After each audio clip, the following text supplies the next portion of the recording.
Well, since I'm absolutely devoid of no social life whatsoever at the moment, I thought it'd be a good idea to get these books out. The Inns was lent to me, and the local haunts I bought off Amazon. It arrived today. Since the cat's that bored, he just went to sleep. I thought, hit the road, go and find these pubs and tell the story. So that's exactly what I did.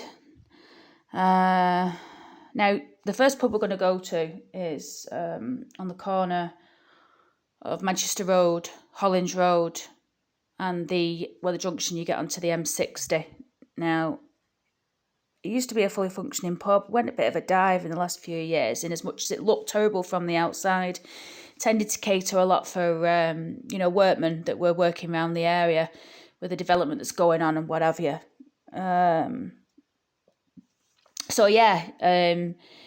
Recently, since lockdown, they've basically started doing it up. So I don't know exactly what they're going to do, whether they're going to keep it that way or what they're going to do, really. I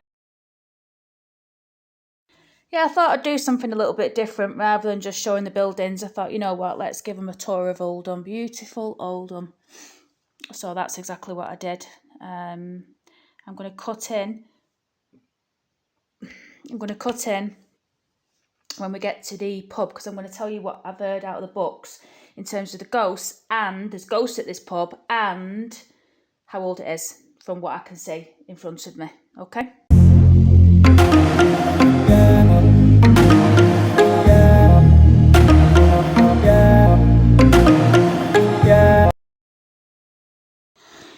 Right, well, I'm afraid I've crashed and burned slightly because I did say that I was going to this first pub, which is the Wagon and Horses on Manchester Road in Failsworth.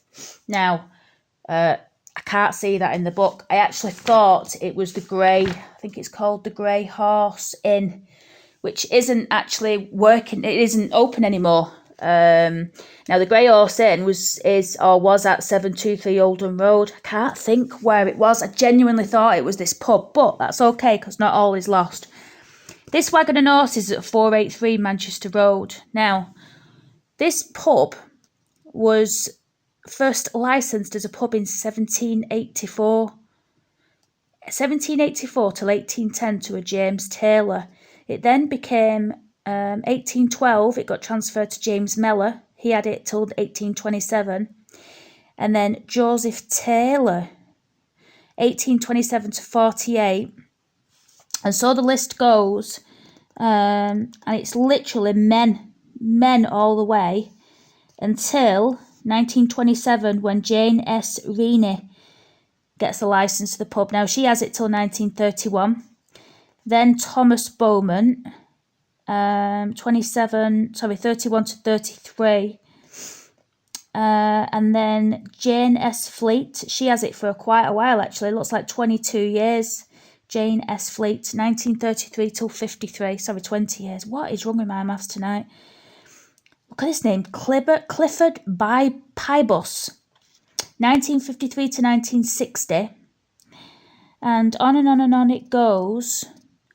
Now, the record in this book, because it's so old, it actually only goes up so far. But the last person to have this as a pub, according to this book, which was up to 1992, the last person was David Baumer. Now, if you look at this pub, it's got to be haunted. I mean, how old is it? It freaked me out just going around the back of it, to be perfectly honest. But where the bloody hell is this grey horse? I'm going to have to find that in another video now to make up for... So now we're at the site of the Black Horse, which used to stand in Failsworth on the crossroads. If you're familiar with the area, you'll know Domino's is there now and Co-op Funeral Care. Now, this site, is haunted by two ghosts. A girl in a pink dress, a young child, and a tall man who dresses like a Quaker, who breezes in through the front door. Now, he used to do that in the pub. I'm assuming he probably still does that now in Domino's. What do you think?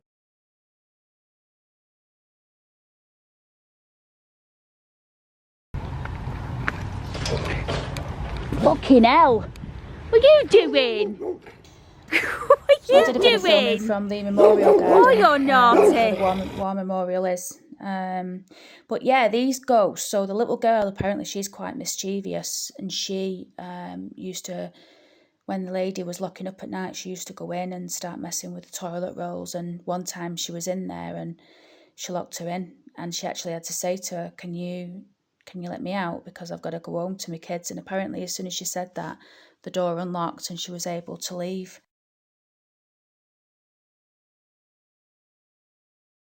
So the last pub I came to visit is the White House on Oldham Edge. Now, as I was walking around the White House, first of all, I was surprised to see that it's actually closed down. But as I was walking around the White House, I was thinking about the lady that I knew that used to run it, Joan. I didn't realise, actually, that Joan's the lady who's interviewed in this book, because I didn't get that far. I just thought, I'll just go. Yeah, really sad to see that it's closed down. But apparently what Joan said, and I've been to that pub a couple of times overnight. She used to do pies and she had reunion nights. My mum. Apparently in this pub, one night, a balloon that she'd left after a catering party was left in the kitchen, and it came out the kitchen on its own, worked its way around the pub, and went round the cigarette machine. People watched it, ducked down under the bar, came round, and then went right back to the kitchen and went back to where it started off with, just there. Amazing. And apparently in the toilet, which is where the toilet, apparently in the 60s, a cottage was knocked down, but toilets were built there. And when you go in the toilets, in the ladies' toilets, it's absolutely freezing cold, apparently.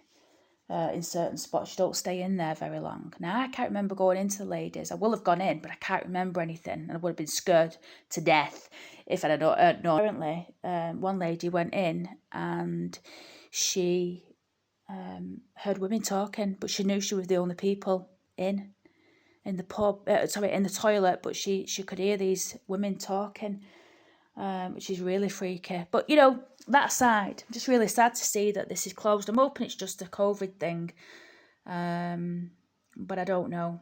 I've got the feeling that this may be closed down for a reason, which is ridiculous, really, because it's one of the best and nicest pubs in Oldham, proper Oldham pub, and I love it. Such a shame.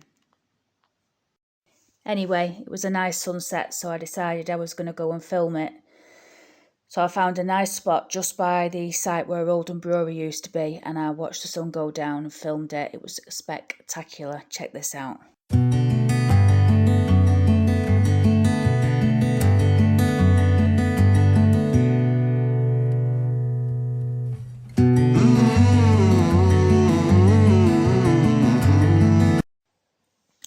So after that, I decided to get back in the car and go home. Tried to film coming back over St Mary's, but as you can see, it wasn't a complete success. But in any event, I thought I'd put it in. And I'd also like to just say thanks to everyone who's subscribing. It's really kind of you to do that. And I try to, and I think I do, respond to everyone's messages. Thanks for the people who have suggested future videos, which I've written down and I'm definitely going to do. And yeah, I suppose that's it. I'm going to do more videos. This one really was a bit off the cuff and I just wanted to try something different. But yeah, if there's anything you want to say, add it down below, and yeah, I'll see you in the next one.